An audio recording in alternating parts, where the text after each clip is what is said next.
O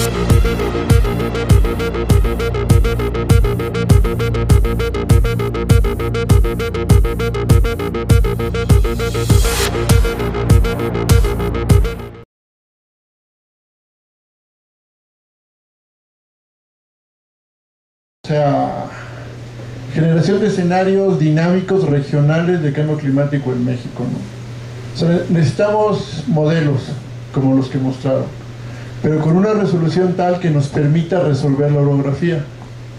O sea, tiene que ser regional. Ya vimos que con FESOM y algunas cuestiones que están desarrollando mallas icosaédricas se pretende eliminar un problema que es de fronteras abiertas y tener la resolución suficiente donde queremos.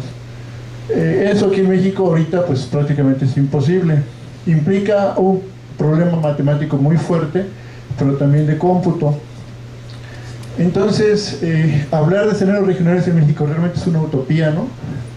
Y ahí abajo está la definición de utopía por si alguno no se lo sabe. Entonces, esperemos que al final de esta plática pues tengan una idea más clara o respondamos algo sobre eso, ¿no? Bueno, los agradecimientos sobran, ¿no? Ya presentamos a los dos coautores del trabajo y colegas de muchos años. Muchas gracias por su participación. Y más o menos lo que voy a decir en esta plática son estos tres temas, ¿no? Algo sobre variabilidad natural y forzada, y para tratar de explicar eso a los que no saben, vamos a usar un modelo muy simple de balance de energía. Luego vamos a tocar el tema de incertidumbre, que está relacionada a la variabilidad interna. Es un paper que se publicó hace un año y fracción, que vino a mover el piso en la comunidad de modeladores por algunas preguntas que se plantean. Y finalmente sobre escenarios regionales dinámicos aquí en México, qué estamos haciendo y qué pretendemos hacer, ¿no? Bueno, balance de energía, simplemente cuánta energía entra y cuánta energía sale. Es una ecuación muy sencilla, como cambia la temperatura con respecto al tiempo, es igual energía que entra y energía que sale, ¿no? En una computadora personal se resuelve eso, por ejemplo, se tarda unos cuantos segundos en hacer 200 años. Aquí noten que no importa, aquí la condición inicial fue 0 grados y aquí la condición inicial son 30 grados. No importa qué condición inicial pongan ustedes, el sistema se ajusta rápidamente dependiendo la cantidad de energía que entra, el albedo, cómo está emitiendo onda larga, etcétera. Y la línea azul es lo que sale. Y ustedes pueden hacer las iteraciones que quieran. Claro, si cambian los valores de energía entrante, de reflejada, de radiación de onda larga, pues cambia la temperatura media. Pero en general, con unos pocos parámetros, puede uno jugar con ese modelo para que le dé más o menos 15 grados, que sería la temperatura global del planeta. Le podemos poner otro término, un término que más o menos era algo así como 4.5 watts por metro cuadrado, y entonces podemos correr el mismo sistema y ver qué le pasa. Y entonces vemos que el rojo es el que tiene un incremento, que es como parte de una función seno o coseno, como lo quieran ver. Aquí voy a hacer un acercamiento, cómo se vería, ¿no? Aquí son los primeros años que llegó un equilibrio. Aquí le puse un eje del tiempo, que es relativo, simplemente para que vean. Aquí sería 1900, el año 2100, nosotros andaríamos por aquí. Entonces la temperatura global del planeta asociada a ese incremento de forzamiento radiativo, pues sería esta línea roja, ¿no? Bueno, eso es muy determinista, es un modelo muy simple, física muy básica, y simplemente nos sirve para decir, si le metemos más energía al sistema, entonces el planeta se calienta un poco, ¿no? Bueno, ¿qué tal si ese modelo muy sencillo lo modificamos un poquito? Le metemos forzamiento estocástico, que no quiere decir otra cosa más que a veces el sistema ve un flujo de calor que le entra y a veces ve un flujo de calor que le sale de mucha frecuencia. Al hacer eso, lo que sucede es que este modelo, que era muy simple, comienza a mostrar oscilaciones, pero las oscilaciones realmente no tienen, el periodo de estas oscilaciones, si las quieren ver ustedes así, no tiene nada que ver con la frecuencia del forzamiento. Ustedes tienen un sistema, el océano, por ejemplo, está forzado con flujos de calor, o sea, el océano a veces recibe energía de la atmósfera y a veces se la cede, y cuando ustedes simulan eso, se enrojece el espectro. Si ustedes calcularan un espectro de estos, pues tendrían energía en las bajas frecuencias. Entonces aquí nosotros sabemos que la señal roja es la que tiene el forzamiento de los 4.5 watts por metro cuadrado, y la señal azul no lo tiene. Pero ¿qué tal si esos 4.5 watts los bajamos a 2.5 watts por metro cuadrado? Entonces ahí ya no es tan claro, al menos por pedazos. Por ejemplo, si nosotros tuviéramos de aquí para acá, que serían más o menos como unos 50 años, no sabríamos a ciencia cierta si la roja es la forzada o la azul es la forzada, o las dos son siempre realizaciones de un proceso, ¿no? O sea, es muy complicado comenzar a decir esto se debe a que le estamos metiendo más energía al sistema, o que haya gases de efecto invernadero, o etcétera, ¿no?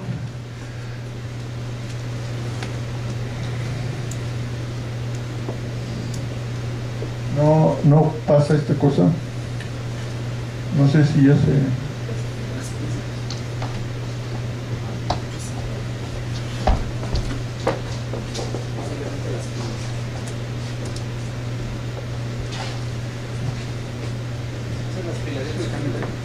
hasta ahorita sí es más o menos claro, ¿no? O sea, tengo dos corridas, ¿no? La roja yo sé por construcción que le estoy metiendo un calentamiento extra, la azul no, pero al considerar forzamiento estocástico, variabilidad interna, etcétera, entonces empiezan a salir así. Hay periodos de aquí donde si yo no estuviera de acá para acá, pues no podría decir así, el azul es el no forzado y el rojo es el forzado, ¿no? O sea, lo sé, ¿por qué? Porque nosotros lo hicimos así, ¿no?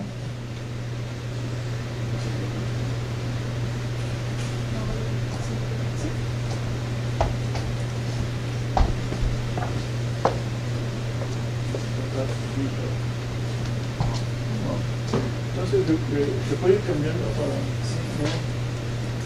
Yo le voy diciendo ya de los cambios.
Si se regresa, por favor. Ahora. Ahí, ¿no?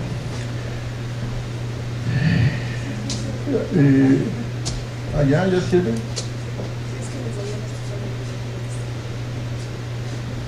Bueno. Entonces estamos aquí, ¿no? Ahora,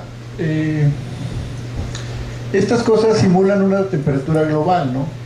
Entonces, dependiendo qué tan grande es la diferencia, o más bien qué tan grande es el forzamiento asociado a los gases de efecto invernadero o forzamiento radiativo, como lo quieran ver, pues puede ser más fácil o no tan difícil, ¿no? O muy difícil separar la señal forzada de la no forzada, pero este sistemita representa una temperatura global. Entonces, ¿qué tal si nosotros comenzamos a ver las cuestiones regionales? ¿Qué tan difícil es hacer esa discriminación? Y eso es lo que publicó Clara Deser el año pasado, y a nosotros nos cae muy bien porque parte de México viene, digamos, en este análisis, ¿no? Entonces, básicamente, ellos agarran un modelo de circulación general con esta resolución espectral T42, que más o menos son 2.8 grados por 2.8 grados, del orden de 300 kilómetros, un poquito menos, ¿no? Entonces, primeramente vean las dimensiones de las mallas, ¿no? 300 kilómetros por 300 kilómetros, pues no es mucha resolución que digamos. También son modelos que se usaron en el cuarto reporte de evaluación del IPCC, ya digamos están un poco, no obsoletos, pero bueno, o sea, ha habido algunas mejoras, ¿no? Pero lo bueno de este paper es que ellos agarraron y hicieron un ensamble utilizando 40 miembros. Entonces ahí están sus 40 corridas, y entonces vean la 16, que es esta, y la 22, ¿no? Entonces ella calcula las tendencias para el periodo, no se alcanza a ver, pero creo que era de 2010 al 2061, 51 años ¿sí? 2010 al 60, 51 años, ¿no? Y entonces vean para el invierno y para el verano, y entonces en el 16 salía esto y en el 22 esto. Entonces, si ustedes calculan la media de los 40 y tantos miembros, o de los 40 miembros, les da la respuesta forzada, que sería esta y estas son iguales, y al valor de la corrida 16, si le restan esto, les queda la brevedad interna. Entonces vean ustedes que aquí Norteamérica se enfría y aquí se calienta en el invierno, y para el verano pues aquí se enfría más en la parte occidental y aquí se calienta más en la parte del suroeste, ¿no? Entonces la única diferencia en las corridas fue la condición inicial. O sea, los modelos tienen el mismo forzamiento, de la misma física, pero la única diferencia es que el modelo, en lugar de empezar el día 1 de enero del año fulano, a lo mejor comenzó un año después o un año antes, etcétera, ¿no? La condición inicial es la que varía, ¿no? En precipitación, pues no cantan tan mal las rancheras, ¿no? En el invierno, la precipitación, bueno, pero antes que eso, para México vean, ¿no? La península de Baja California, aquí se enfría y aquí se calienta. Toda la región de Sonora, donde el monzón es importante, aquí se calienta y aquí se enfría, ¿no? Entonces, bueno, son cambios ahí que con cuál nos quedamos, ¿no? En lluvia, pues también vean ustedes, ¿no? Hay zonas donde se seca, donde se hace más húmedo. En particular también en México se aplicaría eso, ¿no? Para estas dos corridas hay una zona donde se humedece y una zona donde se hace más seco, ¿no? Entonces, este trabajo es importante porque nos dice, bueno, necesitamos muchas simulaciones. Aquí el doctor Cabos dice, bueno, vamos a hacer 19, pues nosotros no tenemos ni una, ¿no? O sea, México, a nivel regional no hemos hecho nada, ¿no? Y sin embargo ya nos están diciendo los centros que hacen investigación que necesitas un número de ensamble muy grande. Eso implica mayor cantidad de cómputo o más procesadores disponibles, mayor capacidad de almacenamiento, y bueno, ¿no? Y es importante hacerlo, pues cada realización va a tener una mezcla diferente de cambios forzados y no forzados, ¿no? Hay veces que la variabilidad interna me dice que va para arriba, va para abajo, se enfría, se calienta, etcétera, ¿no? Ahora, estos autores nos sugieren que para el próximo reporte del IPCC, ¿no?, se debe tomar un mayor número de miembros del ensamble, y aquí es importante porque ellos enfatizan, ¿no?, que ¿de qué va a depender este número? Bueno, de qué variable queremos ver, ¿no? La temperatura, la precipitación, máximas, mínimas, etcétera, pero también de la ubicación geográfica, de la escala espacial y del horizonte de interés. Y si ya hablamos de ubicación geográfica y recordamos dónde estamos metidos, o sea, México tiene la influencia de 3 cuerpos de agua muy, muy importantes. Además, no hablemos de la cuestión remota, ¿no?, que ya como lo mostraron anteriormente, hay veces que el procesamiento remoto es muy importante. Entonces, México es muy complicado para simularlo, ¿no? Entonces, eso nos da un problema adicional, ¿no? Entonces, todo lo que se hizo en el quinto reporte de evaluación del IPCC, cuando mucho, usaron 2, 3, 4, en el mejor de los casos 5 miembros para un ensamble. Entonces, en un artículo reciente se muestra que se necesita un número mayor que eso, ¿no? Y que se tienen que hacer corridas utilizando el mayor número de ensamble. Y eso dirán, bueno, ¿y eso qué, no? Bueno, pues hay muchos estudios de impactos, la evaluación de impactos, que tienen que ver con la información que se tiene disponible. Y esa información disponible tiene sesgos, ¿no? Entonces lo que es importante es, bueno, hay que corregir esos sesgos. Bueno, ¿y cómo se le va a hacer? Bueno, pues no es muy claro, ¿no? Porque cómo se va a estimar esa variabilidad interna de los modelos es un tema abierto, ¿no? O sea, no hay una receta. O sea, que algo que deben de entender es que esta cuestión del cambio climático está evolucionando y realmente no es un problema que esté resuelto, al menos en la parte física, ¿no? Bueno, entonces, ¿tenemos que hacer algo? Pues sí, ¿no? Entonces, dentro de nuestras limitaciones, pues tenemos que hacer escenarios regionales dinámicos aquí en México. Tenemos que utilizar un modelo de área limitada, con una resolución espacial suficiente para resolver nuestra orografía, nuestros mares, etc.